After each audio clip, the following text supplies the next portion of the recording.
The Cookbook Murders.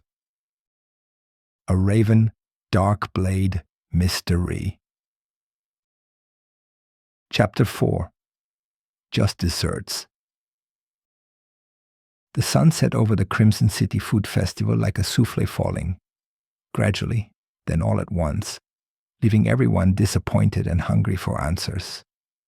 Detective Raven Darkblade stood in the preparation tent, currently 5 feet 7 inches, with horrified shrinkage, staring at what remained of Judge Judy Julienne.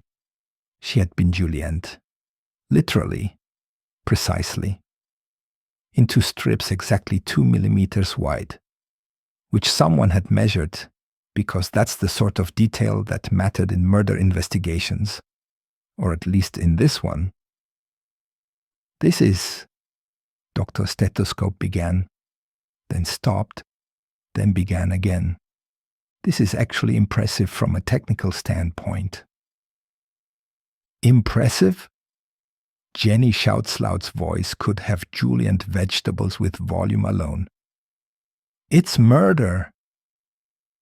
It can be both, Doctor, Stethoscope said defensively.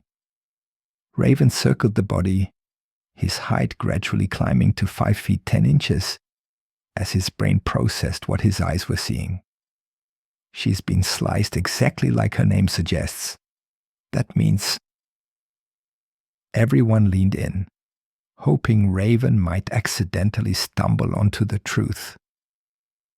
The killer doesn't understand the difference between names and cooking methods, he announced triumphantly, his height shooting to 6 feet 1 inch. We need to protect everyone with food-related names. That's literally everyone here, Jenny pointed out at Foghorn Frequency. Then we need to arrest everyone here, Raven declared, starting with... He spun around dramatically and pointed at the first person he saw. Judge Jeremy Jams. Jeremy, who had just arrived at the scene, dropped his scoring cards in shock. What? Why me? You're a judge. Judy was a judge. That's too much coincidence to be coincidental. We judge together. We've been judging partners for 5 years. 5 years to plan the perfect murder, Raven said, his height reaching 6 feet 2 inches with accusatory altitude. No one would suspect you because you're too obvious. That makes no sense, Jeremy protested. Exactly. It makes so little sense that it must be true. Before Jenny could shout about how logic didn't work that way, even at maximum volume, a commotion erupted from the main festival area. The death-defying dessert competition was still happening, because apparently nothing stopped competitive cooking, not even murder. We should cancel the competition, Jenny bellowed. We can't, Jeremy said, still reeling from being accused. The contestants have been preparing for months. Plus, the soufflés are already in the ovens. You can't stop a soufflé mid-rise. The killer will strike again, Raven predicted ominously, his height at 5 feet 11 inches with prophetic posture. They're not done. 4 chefs, 4 courses. Appetizer, pasta, main course. We're missing dessert. Judy was the dessert, Dr. Stethoscope suggested. She was judging desserts. Or, Raven said, his eyes widening with what he thought was brilliant deduction. The killer is the dessert. Everyone stared at him.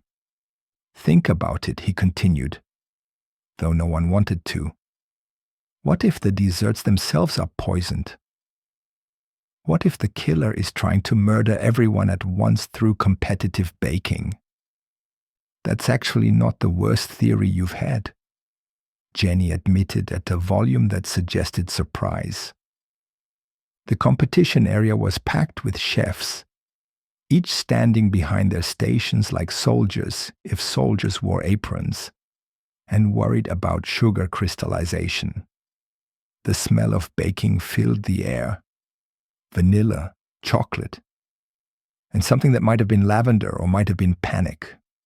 Corvus Lightknife had abandoned his food truck entirely, leaving a sign that said, "Out of justice, try again tomorrow." He stood at the edge of the competition area with notebooks 13 through 16, frantically scribbling observations. "Dark Blade," he called out. "I've been documenting everyone's cooking methods. The killer has to be someone who—" "Not now, Corvus," Raven interrupted, his height at 6 feet 0 inches, with dismissive detection. "I'm about to solve this case." "How?" Corvus asked skeptically.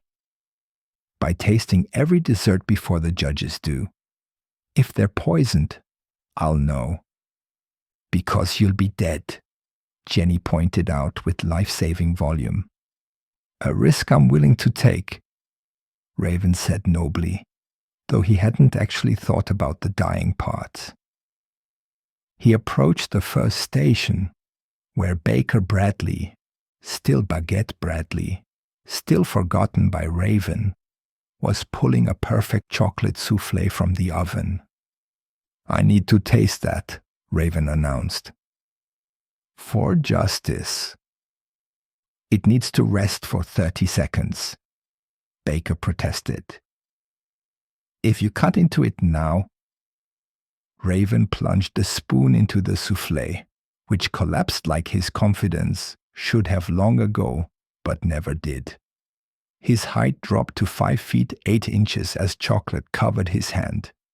"Not poisoned," he announced, licking his fingers, which was definitely not proper evidence handling. "Next." He moved down the line like a dessert-destroying tornado, ruining presentations and destroying hours of work. Chefs watched in horror as their competitive dreams collapsed faster than poorly made meringue. At the 7th station, a woman in a chef's hat stood perfectly still, watching Raven approach. She was medium height, medium build, medium everything. The kind of person you'd forget immediately after seeing if she weren't holding a soufflé that looked too perfect to be real. "That's soufflé," Raven said, his height climbing to 6 feet 1 inch with suspicious soufflé thoughts. "It's not falling. It's stabilized with a special technique," the woman said. Her voice was medium too, neither high nor low, the audio equivalent of beige. "What's your name?" Raven asked, spoon raised like a tiny sword. "Envy Ingredients," she said simply. "Envy?" Raven's height shot to 6 feet 3 inches with sudden realization. "Your name literally has envy in it." "Yes," Envy said patiently. "That's why I chose it as my professional name." "No one chooses a name with envy in it unless they're envious," Raven declared triumphantly. "You're under arrest for being jealous." "That's not a crime," Envy pointed out. "It is if you're jealous enough to murder." Raven reached for the soufflé. "This is probably poisoned with jealousy." "You can't poison someone with an emotion," Envy said, but she pulled the soufflé back protectively. "Let me taste it." Raven lunged forward, his height somehow reaching 6 feet 4 inches with reaching rage. "No, it's perfect. I finally made something perfect." They struggled over the soufflé like two children fighting over a toy, if the toy was potentially lethal and definitely chocolate. Raven's elbow knocked into the next station, which knocked into the next, creating a domino effect of destruction that would later be described as catastrophic by food critics and really loud by Jenny.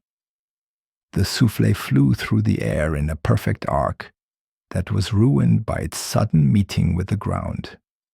It splattered across the floor in a pattern that looked almost artistic, if art was made of chocolate and murder. No.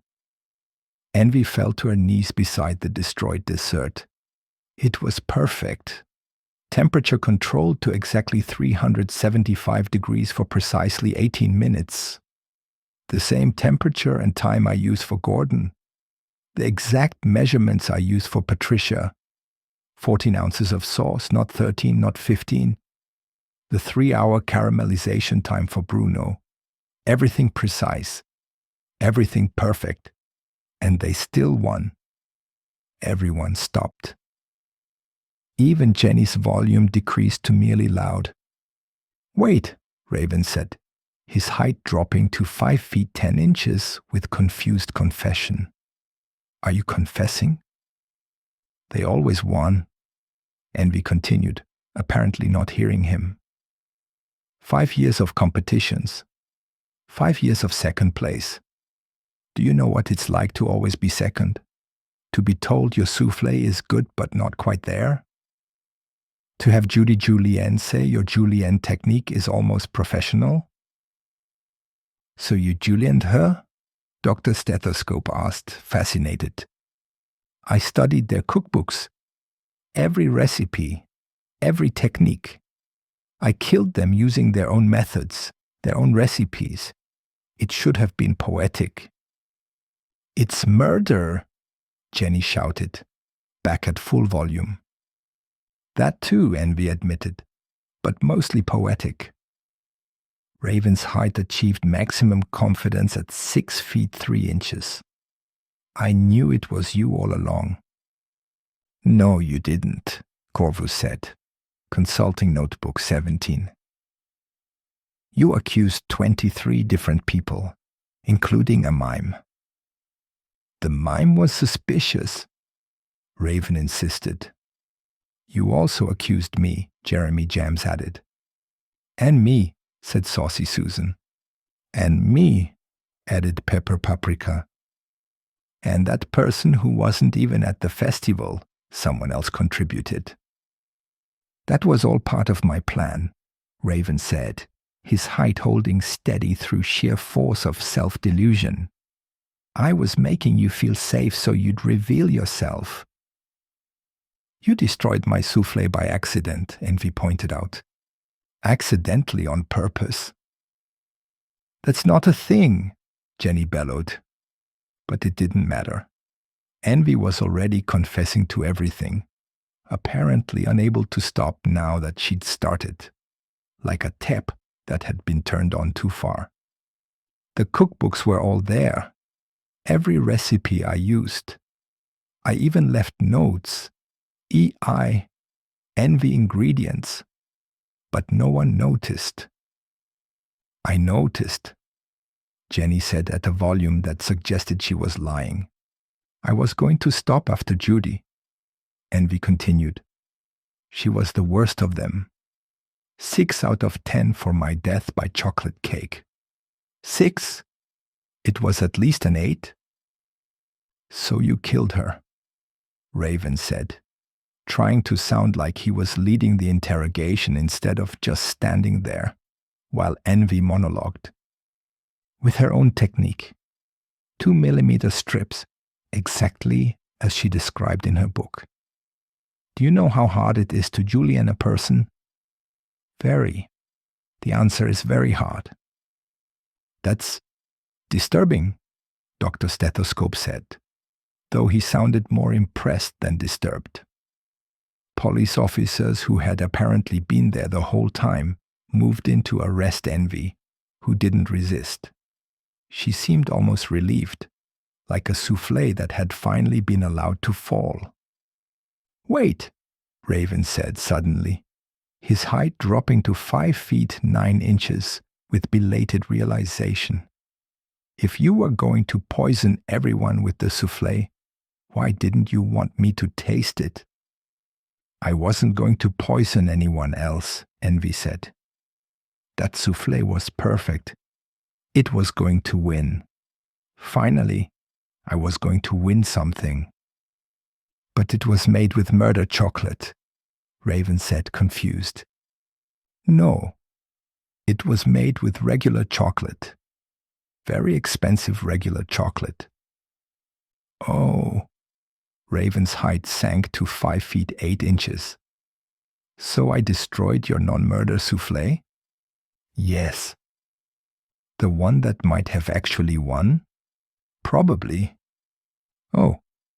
As Envy was led away, still muttering about measurements and cooking times, the festival slowly returned to something approaching normal, which in Crimson City meant barely controlled chaos with food. Corvus approached with Notebook 18. I have to admit, Darkblade, you actually solved this one. Of course I did, Raven said, his height rising to 6 feet 0 inches with unearned pride. I'm a detective. It's what I do. You destroyed half the dessert competition and accused 24 innocent people, Corvus pointed out. All part of the plan. You don't have plans. You have accidents that occasionally work out. Accidentally on purpose, Raven insisted. Jenny approached, her volume at conversational shouting. The security footage clearly showed Envy at every crime scene. Security footage? Raven asked, his height dropping to 5 feet 9 inches, with technological confusion. What security footage? The footage that's been playing on monitors at every scene. Oh, that's security footage. Raven's height rose to 5 feet 11 inches, with false recognition.